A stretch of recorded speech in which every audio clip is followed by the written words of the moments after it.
Hey, everybody.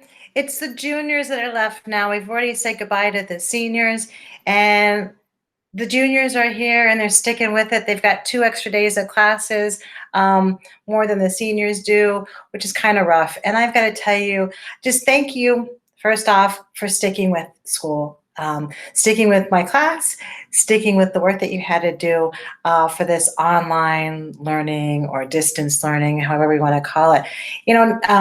I mean, you've heard it said before, no one expected it. We just had to prepare. We just had to do our best, and um, and it's hard. It was hard. It was really hard. I feel, in a way, I feel like I got cheated out of getting to know you. I feel like we had class together for just a couple weeks, then we went to this online thing, and this class is so good for discussion and getting involved and hearing people's thoughts. And I feel like we didn't get to do that, but hopefully we all learned something, right? Hopefully we all learned something. We're open to things, to learning more. And I appreciate the work you did do. By all means, I really did. Let's see. And it was a tough thing not having any of these live Google Hangouts or Google Meets. And so my ninth graders, I just saw were really struggling with a lot. I was talking to a lot of teachers, and a lot of them had them every day. And I just didn't want to inundate you having to meet very often. And if you're like me, I didn't, I was doing my work late at night. That worked for me. So having to be there locked into my laptop in the morning would have been tough for me as a student. So, a lot's been going on in our world too. I'm sure you've heard about Ahmaud Arbery being murdered in Georgia. And yesterday, I took part in a protest for the murder of George Floyd. And my daughter kind of lives by that area, so been driving by there, navigating, smelled some tear gas over there today, and it's really hard if you want to get involved to know what to do, right?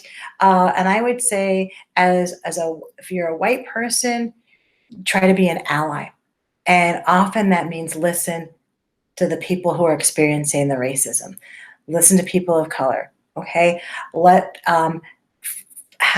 them be in the front, and you be an ally and support from behind, but let them hold the microphone, let them set the agenda, and it's time for us as white people to kind of shut up and listen, okay, and be there and support in any way you can.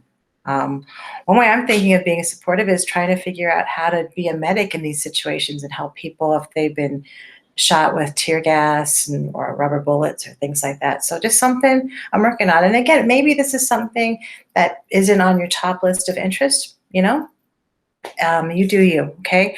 But there's history going on all around us all the time. So today you're supposed to work on your playlist of music. And again, any music you want. I'd like to have some from some different eras, not just modern music, but I know your music is important to you too, and I want to honor that as well. But so much of American music has roots in music that African Americans produced. And often, I don't know if you're familiar with the British invasion, right? So like the Rolling Stones and the Who and Eric Clapton, they were singing rhythm and blues music from African American musicians and singing it in the 60s and getting all kinds of popularity for songs that someone else, a person of color, was singing decades earlier and didn't get that recognition. And recently, I would say the past 10 years or so, these more famous British museums, again, it's museums, British musicians, have been giving them credit because they didn't invent it. They didn't invent it. And they were taking something and they had the agency and the power and the audience to make it popular. Anyway, enough of me lecturing, right? You're probably tired of that. I just want to say I'm really grateful that I get to teach this class. I'm grateful that I got to know you, whether it was a few weeks before or even online.